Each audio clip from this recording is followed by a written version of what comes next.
I do want to tell you a quick story about why I became a business activist entrepreneur. So, like many millennials, I was an activist from a young age. And it's by activist, I don't mean like moving around really quickly, like these people in the London Liverpool train station.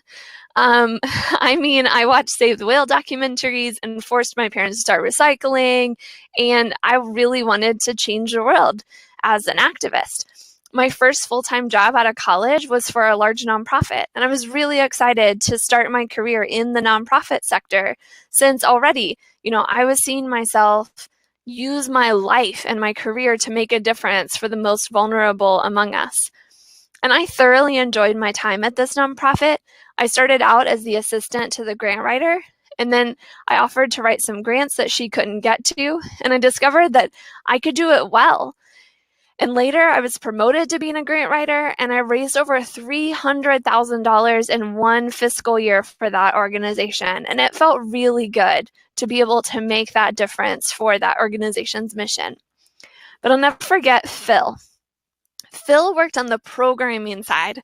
He would take the money I raised and use it in some of the poorest areas here in Chicago. And I had to work closely with him, so I got to know what he was doing really well, because I had to take the details of the impact that he was making in those neighborhoods and share it back to those who had given us that grant for him to do that work. And Phil was awesome at his job, and he got to interact with some of the most awesome people.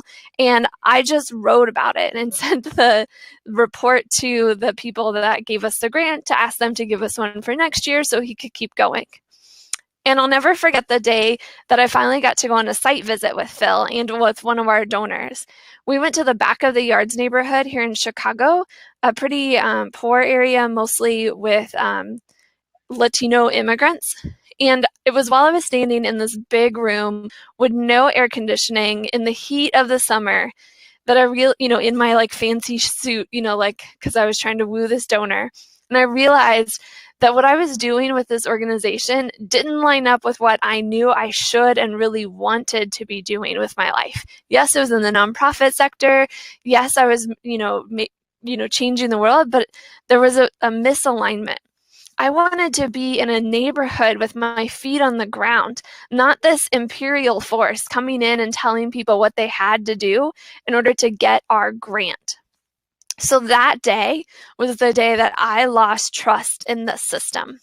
And I started to think 6 little words that really changed my perspective. I started to think there's gotta be a better way. There's gotta be a better way for the people in this neighborhood and the countless neighborhoods across the world just like it to be able to do exactly what they know is good for their own community and not just what these imperial outside forces, like me and this funder, would give them money to do. I couldn't stop thinking there's gotta be a better way. And so Brandon and I started exploring. And Brandon came up with this idea to start a coffee shop because coffee shops are often ingrained in communities. The owners of the coffee shops know everybody in the neighborhood. It can be like a third place where the neighborhood comes together, and you can really do some neighborhood changing stuff in a coffee shop. And then I figured out how to make it an activist coffee shop that made the world better at the same time it was making the neighborhood better. And we were, coming up with these plans and, dreaming these dreams. And then the recession hit. It was 2008. And the funding started drying up for the programs that I was helping to write grants for. So I realized not only was the system broken, but it was really broken.